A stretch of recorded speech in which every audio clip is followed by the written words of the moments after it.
What do you picture when you hear the word gladiator?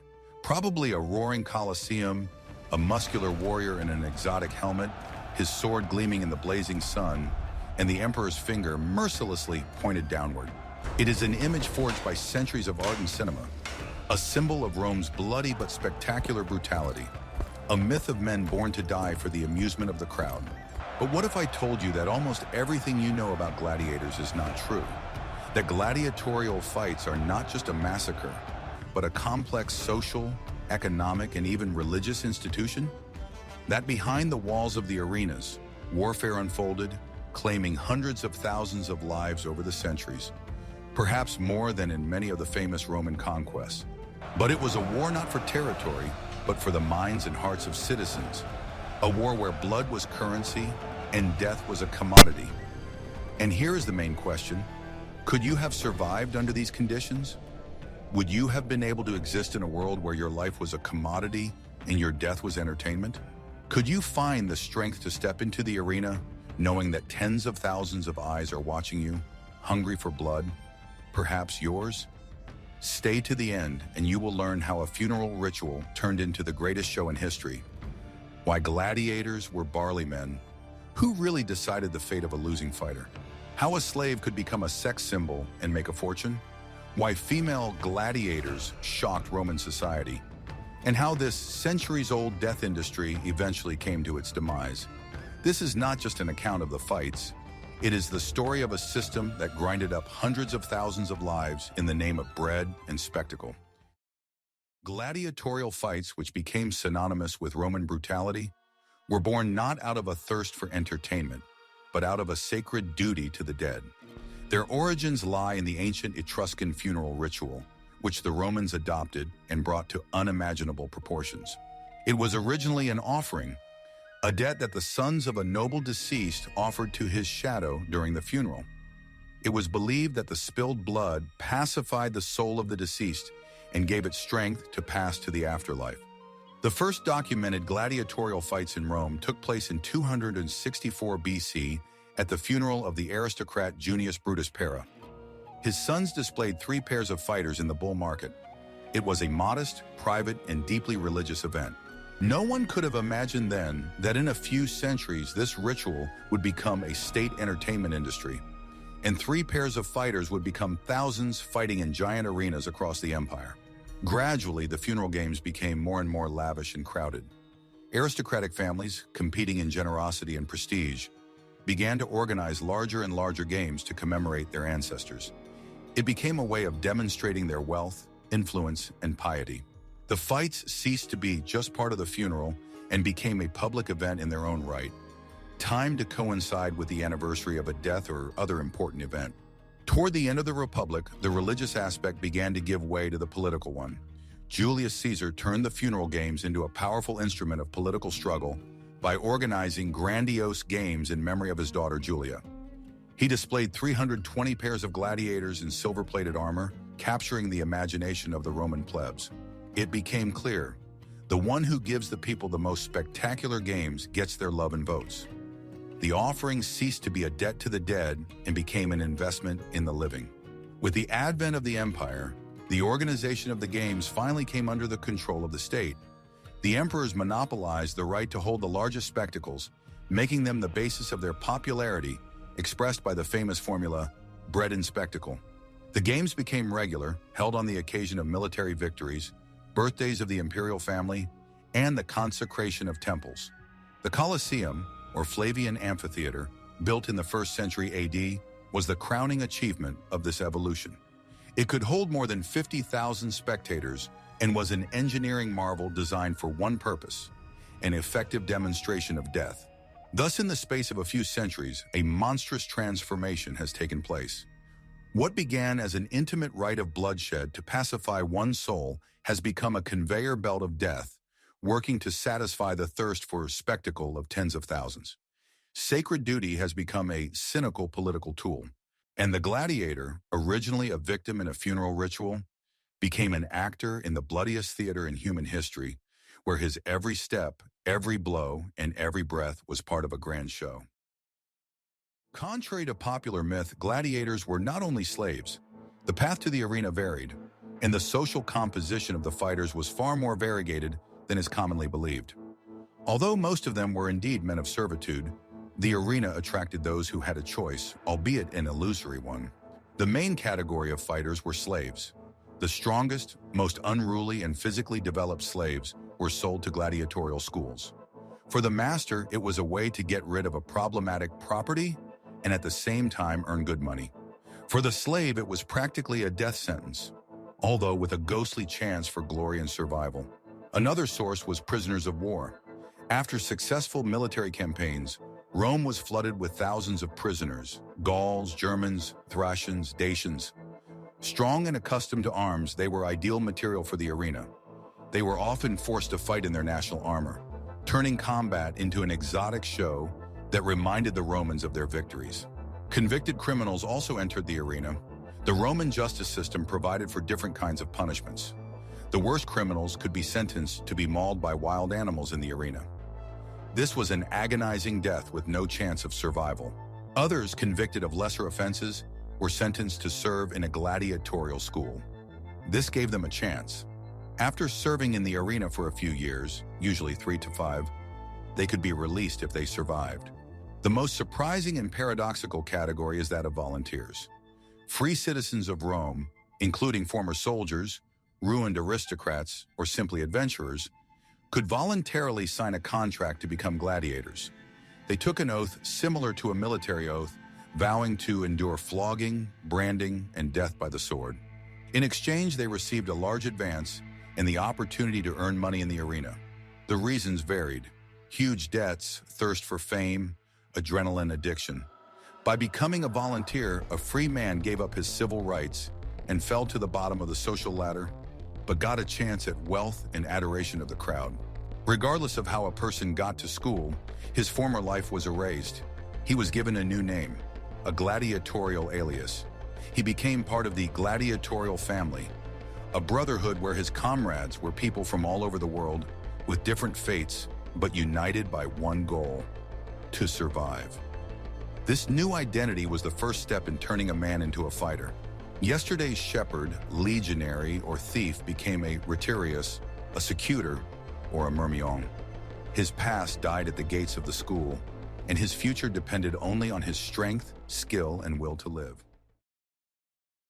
The gladiatorial school was a world within itself, a closed and cruel universe where killing machines were forged from human raw materials. It was both a maximum security prison, an elite training camp, and the only home a gladiator had. At the head of the school was the trainer owner, the man who bought, trained, and rented gladiators for the games. He was their master, judge, and god. Life at the school was subject to an iron discipline, not inferior to that of the army. The day began before dawn and was filled with grueling training. The new recruits started with a training pole, a human-sized wooden pole dug into the ground. They spent hours practicing on it with a heavy wooden sword and a wicker shield that were twice as heavy as the real thing. This developed strength and endurance. Training was conducted by experienced instructors, often former gladiators themselves, who had earned their freedom. They taught fighters the art of fencing, specific tactics for each type of gladiator, retiarius, secutor, etc., and psychological stability. Discipline was maintained by severe punishments. For disobedience, laziness, or cowardice, a gladiator could be flogged, shackled, or put in a punishment cell. Every fighter knew that his body was the owner's investment, and he had to keep it in perfect shape. Yet the school was not only a place of suffering, it was also the birthplace of a unique brotherhood. All the inhabitants of the school, from novices to veterans, formed a gladiatorial family. It was not a family in the usual sense, but rather a fighting unit or a monastic order bound by a common destiny. They lived together in cramped barracks rooms, ate at the same table, trained together, and healed together. In this closed, isolated environment, where death was a constant companion, incredibly strong bonds were formed. Gladiators called each other brothers, and it was not an empty term. They supported each other, shared food, helped in training. Experienced fighters took newcomers under their tutelage, passing on their knowledge. Sometimes this relationship became so close that on the tombstones of gladiators can be found epitaphs full of grief, dedicated to a fallen comrade, best friend, or dearest brother. In this strictly male world, where the only women were cooks or laundresses, a deep emotional attachment between fighters was a natural and necessary part of survival. They were each other's only support. This bond could have been a platonic friendship, a mentorship, or a deep partnership that lasted for years. When two gladiators entered the arena against each other, it was the greatest tragedy. They had to fight to the death with the only close person they had. The school owner, though cruel, had a vested interest in maintaining this team spirit. A close-knit family was more manageable and motivated. He may have been a tyrant, but he was also their only patron, providing them with food, treatment, and the opportunity to become famous. Thus, the gladiatorial school was a place of paradoxes. It was a prison where you were deprived of freedom, but also a home where you found a family. It was a place where you were prepared for death, but also given the only chance to live. Contrary to the image of muscular athletes with perfectly defined physiques that modern culture creates, real-life gladiators look different. Ancient sources and analysis of bones found in gladiator burials show that they followed a specific high-carbohydrate diet. For this, they were ironically nicknamed Barley men or Barley eaters. Their diet was purposefully designed to accomplish two goals: mass gain and endurance. The diet was based on cereals, primarily barley, but also wheat and legumes.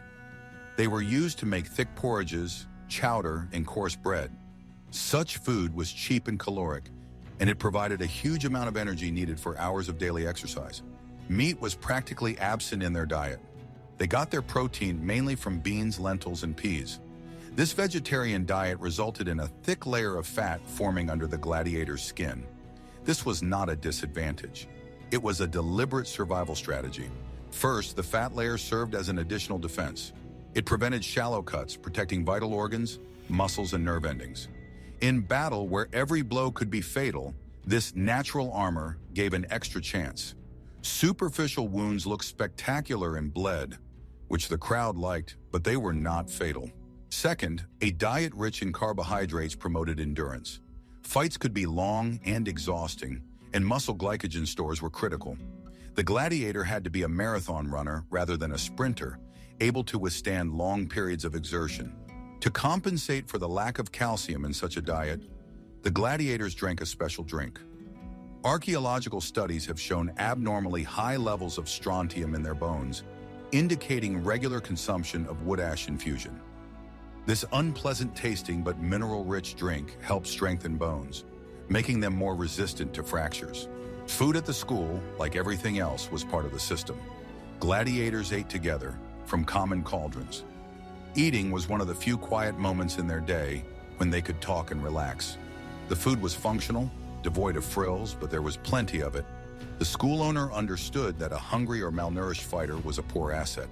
He spared no expense in feeding his family because his profits directly depended on it.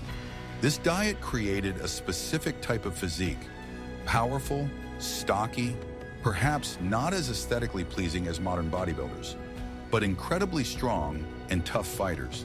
They were machines running on cheap but efficient fuel, barley and beans. Their bodies were the result not of a desire for beauty, but of the harsh necessity of survival.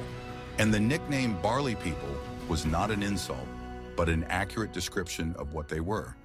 They were a product of their diet, designed to live longer and die more spectacularly.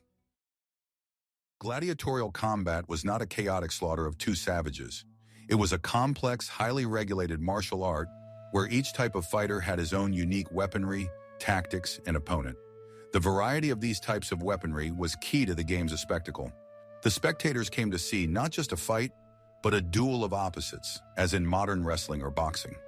There were many types of gladiators, but the most famous were the myrmidon, the Thracian, the secutor, and the retiarius. The heavily armed myrmidon, so named because of his helmet decorated with a crest in the shape of a fish, was protected by a large rectangular shield, a cuff on his right arm, and a greaves on his left leg. His weapon was a short sword. His classic opponent was the Thracian. The Thracian was also heavily armed, but more agile. He wore a helmet with a crest and visor, a small square shield, and was armed with a short curved sword, which was handy for striking around the shield. The secutor, or stalker, was a specialized type designed for combat with the retiarius. Its sleek, streamlined helmet was designed so that no net could be caught on it. The retiarius, or netminder, was the most lightly armed. He entered the arena with almost no armor, except for a wristband and shoulder pad. His weapons were a net, a trident, and a dagger. His tactic was to throw a net over his opponent, immobilize him, and stab him with his trident. A retiarius versus a secutor was a classic duel of agility versus strength. Fights were held according to strict rules. In the arena, there was always a judge, usually a former gladiator, who monitored compliance with the rules and could stop the fight. Fighters did not just chop each other, but demonstrated technique, tactics, and courage. The crowd appreciated not just blood, but a beautiful, skillful fight. Before the games began, gladiators participated in a ceremonial parade, marching through the arena in ornate armor. They would then utter the famous phrase, although historians believe it was not always used, "Hail, Emperor! Those who go to their deaths salute you." The fight started at the signal of the trumpet. The referee made sure that the fight was fair. If one of the fighters fell or was wounded, he could raise the index finger of his left hand to appeal for mercy. At that moment, the fight was stopped, and the fate of the loser passed into the hands of the organizer of the games, who usually listened to the opinion of the crowd. Thus, fighting in the arena was not just a brawl, but a complex art. Each gladiator was a professional of the highest class, a master of his weapon. He had not only to kill his opponent, but also to do it beautifully, to earn the applause of the audience, and most importantly, to preserve his life. The famous gesture, the thumb held down like a death sentence, is one of the most ingrained myths about gladiatorial combat. In fact, historical evidence about the exact meaning of the gesture is extremely vague. Many modern historians believe that the death-giving gesture was, on the contrary, a finger raised upward, symbolizing a naked sword. And a sign of mercy could be a thumb hidden in a fist, which meant put the sword in the scabbard. But the main myth is that every battle necessarily ended in death. It was economically unprofitable. A gladiator was an incredibly expensive asset. The owner of the school invested huge sums of money in his purchase, training, maintenance, and treatment. To kill such an expert in the first fight would be pure madness. Gladiators were more like professional athletes in a deadly sport than expendable. Statistics based on the analysis of tombstones show that most gladiators fought several fights each. The average age of death of a gladiator was about 27 years old, which is certainly low, but it means that they had time to build a career. The death rate in the arena was variously estimated to be between 10% and 25% per fight, especially during the heyday of the empire. This is a high but not 100% risk. The fate of the losing fighter who begged for mercy was decided by the organizer of the games, emperor or magistrate, but he was almost always guided by the reaction of the crowd. And the crowd was far from always thirsty for blood. The spectators appreciated bravery and skill. If a gladiator fought bravely to the last, even if he lost, the crowd was likely to demand mercy for him, shouting, "Let him go." He was carried out of the arena, treated, and returned to school to prepare for the next fight. The death sentence was most often given to someone who showed cowardice, fought sluggishly, or surrendered too easily. Such a fighter was not pleasing to the public and did not deserve to live. In this case, the crowd shouted, "Stab him!" and the winner had to finish off his opponent. Refusal to carry out this sentence could cost him his own life. There was also the concept of a good death. If a gladiator was mortally wounded and realized that the end was near, he had to accept death with dignity, not to scream, not to beg for mercy, but to put his throat under the sword of the victor. Such fortitude in the face of death aroused the respect and admiration of the crowd. In some cases, a fight could end in a draw if both fighters fought long and valiantly, but neither could gain the upper hand. In this case, they were both released from the arena to applause. Thus, entering the arena was not a guaranteed ticket to the afterlife. It was a high-stakes game where lives were at stake. But this game had its own rules, and a brave and skillful fighter always had a chance to survive to fight another day. The crowd didn't just want death, they wanted drama, valor, and a good show. And mercy for the brave loser was as much a part of the show as death for the coward. The gladiator in Roman society occupied a paradoxical position. Legally, he was at the bottom of the social ladder, belonging to the category of the dishonored, on a par with actors and prostitutes. He had no civil rights, could not hold office or testify in court. But at the same time, a successful gladiator could become a real superstar, an idol of the crowd, whose fame resounded throughout the empire. The names of the best fighters were on everyone's lips. Their images, graffiti on the walls of houses, mosaics, drawings on dishes, were analogous to modern posters. They had their own fan clubs, especially among women. Roman matrons of high society were crazy about the brutal charisma of the stars of the arena. Poets such as Juvenal wrote sarcastically about senators' wives running off with a gladiator. Fighters became sex symbols whose reputations were fueled by rumors and gossip. Fame also brought money. Although the gladiator was the property of the school owner, he received a share of the prize money for winning. A successful fighter could make a fortune. He could afford the best food, personal effects, and sometimes even buy his freedom if the owner agreed to the deal. But the main goal of every gladiator, besides survival, was a wooden training sword. It was a symbol of liberation. The awarding of the wooden sword meant that the gladiator had served his time, if he was a convict, or had earned his freedom through exceptional skill and bravery. It was the greatest achievement, a dream that gave strength to go to the arena again and again. Once free, a former gladiator could dispose of his life in different ways. Some, having saved money, opened their own business, a tavern or a workshop. Others, not knowing any other life, stayed in the world of games and became instructors in gladiatorial schools, passing their invaluable experience to new generations of fighters. The most famous could become bodyguards of rich and powerful Romans. However, the stigma of a man of ill fame remained with them for the rest of their lives. Even after becoming free and rich, the former gladiator could not completely wash away his past. In the eyes of the aristocracy, he remained forever a man who had traded his life for the amusement of the crowd. There was a hierarchy within the gladiatorial community. Beginners were at the bottom. Experienced fighters who had many victories to their credit were highly respected. They were the veterans, the first pillar, the best fighters of the school. Their word was law for the young. These veterans often became informal leaders within the gladiatorial family, their mentors and protectors. Sometimes a very close, almost familial bond developed between an experienced fighter and his young protege, where the older one trained, protected, and prepared the younger one for the harsh realities of the arena. This relationship was the backbone of their closed world. Thus, the life of a gladiator was full of contrasts. He was a despised slave and an adored idol. His life was worthless, but his fame could be priceless. He was doomed to die, but he could win his freedom. This duality is what made his figure so tragic and appealing to the Romans and to us today.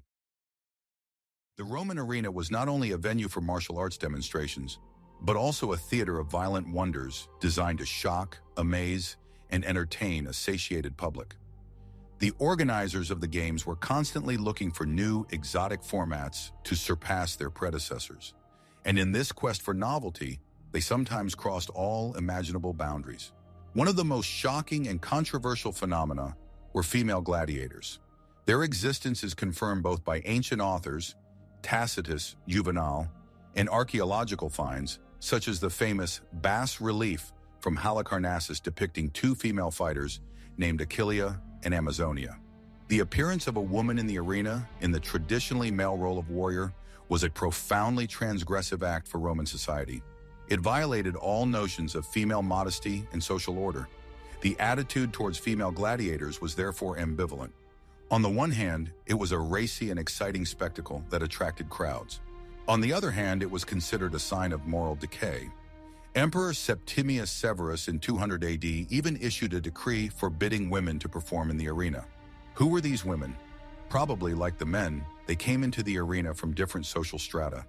They may have been slaves, but sometimes they were free women from the lower classes, or even aristocrats seeking thrills and glory. They fought each other as well as perhaps men or animals. But the exoticism of the arena was not limited to women. Other unusual fighters were released on the sand for the amusement of the public. Dwarf fights were very popular. Their fights, copying the fights of real gladiators, were perceived as a grotesque, cruel parody, and caused the crowd to laugh.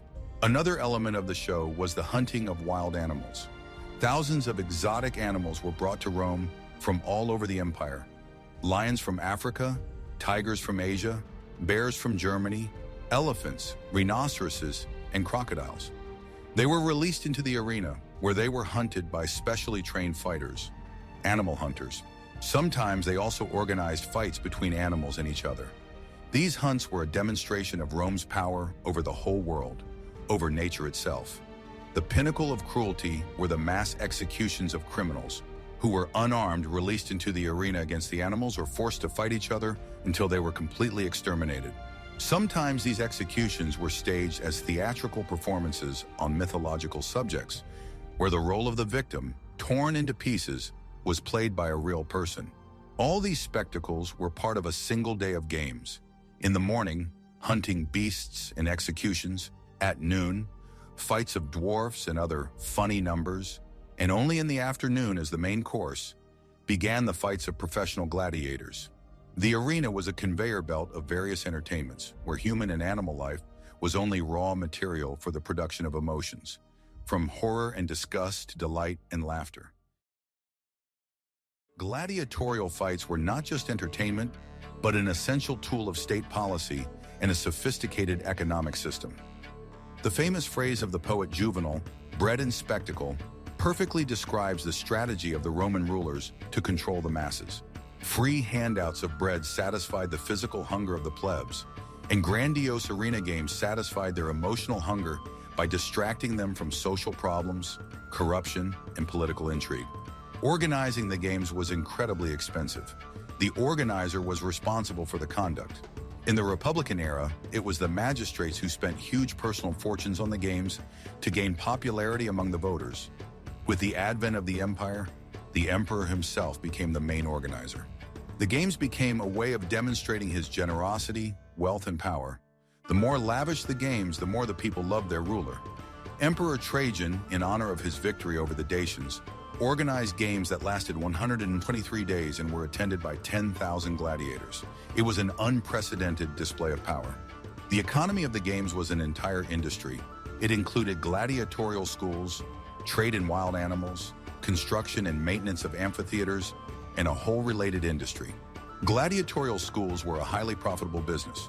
Their owners bought slaves, trained them, and then rented them out for games. The cost of renting one gladiator was high, and in case of his death, the organizer of the games had to pay the owner the full cost of the fighter, which could be dozens of times higher. A network of trappers and traders operated throughout the empire, supplying Rome with thousands of exotic animals to hunt. It was a complex and risky logistical operation. The Colosseum and hundreds of other amphitheaters throughout the empire required constant care, repair, and maintenance. This created jobs for engineers, builders, and laborers. A whole ecosystem flourished around the games. Merchants sold food and drink to spectators. Artisans made souvenirs, clay lamps, dishes, statuettes depicting popular gladiators. Bookmakers' offices sprang up, where bets were placed on the outcome of fights. The political dividends of the games were enormous. In the arena, the emperor appeared before his people. He sat in the imperial box, interacted with the crowd, reacted to its cries, granted mercy or death. The arena was a place of direct dialogue between the power and the people. Here the plebs could feel their importance, influencing the fate of the fighter. By handing out bread and spectacles, the emperor bought loyalty and prevented the hunger riots that were a major threat to stability in multi-millionaire Rome. Thus, every fight in the arena was not just a bout. It was a complex economic transaction and a political spectacle. The gladiator's blood was the lubricant that made the giant machine of Roman power work. And as long as that machine worked, as long as the crowd in the stands roared with delight and the emperor sat in his box, the empire felt strong and stable. The centuries-long history of gladiatorial fights, which seemed to be an integral part of Roman civilization, nevertheless came to its end. The decline of the arena was a slow and gradual process caused by a whole complex of reasons: ideological, economic, and social. The main ideological reason was the spread of Christianity. Early Christians, such as Tertullian, strongly condemned the games as pagan idolatry and inhuman cruelty. For them, the arena was a place of martyrdom where their brothers in faith were thrown to the lions. The cult of human life and forgiveness that Christianity preached was incompatible with the cult of death in the arena. After Emperor Constantine the Great in 313 AD legalized Christianity, and Theodosius III at the end of the feast century made it the state religion, the position of the authorities in relation to the games began to change. Constantine issued an edict formally banning gaming, but in practice it was poorly enforced in the western part of the empire. The decline was also influenced by the economic crisis. The crisis of the 3rd century and subsequent economic difficulties dealt a heavy blow to the games industry. The maintenance of schools, the purchase and transportation of wild animals, and the organization of lavish spectacles required enormous sums of money, which were becoming increasingly scarce in the depleted treasury. The empire could no longer afford such luxuries. In addition, there was a barbarization of the army and society. The composition of the Roman army was changing. More and more legionaries came from Germanic and other barbarian tribes. They had their own traditions and ideas of valor, and Roman games were alien to them. The very mentality of society was also changing. In an atmosphere of constant external threats and internal turmoil, the thirst for bloody entertainment gradually faded. The end did not come at once. Hunting of beasts lasted longer, as they did not carry such moral condemnation as killing people. The last known gladiatorial fight in Rome took place in 404 AD. According to legend, a Christian monk named Telemachus ran into the arena to stop the fight and was mauled by the angry crowd. This incident so shocked Emperor Honorius that he imposed a definitive and irrevocable ban on gladiatorial fights. Thus ended an era. The arenas emptied. The Colosseum, once the center of the universe for the Romans, became a quarry and then a silent monument to a great and cruel civilization. The decline of the arena symbolized a profound change in the soul of the empire itself. A world built on the power of the sword and the will to power was giving way to a new world based on faith and compassion. And in this new world, there was no more room for the theater of death, which for centuries had been both the glory and the curse of Rome. Gladiatorial fights were much more than just cruel entertainment. It was a mirror that reflected the complexity, power, and contradictions of Roman civilization. In the roar of the crowd, the clang of swords and the death rattle of a fighter on the sand of the arena, religion, politics, economics, and the deepest human instincts were intertwined. The story of the gladiators is the story of how society uses violence as a spectacle and a tool of control. It is a story about the price of glory, the nature of courage, and the ability of human beings to preserve their dignity and find support in their fellow human beings, even in the most inhumane conditions. And the ruins of the Colosseum today remind us not so much about the cruelty of the ancients, but about how fragile the world built on bread and spectacle is. If you were interested in this dive into the bloody and complex world of the Roman arena, give us a like and subscribe to the channel. And in the comments write what mystery of ancient Rome you would like to reveal next. The intrigues of the imperial court, the daily life of a Roman woman, or perhaps the secrets of Roman engineering. After all, there is a great story behind every stone of the eternal city.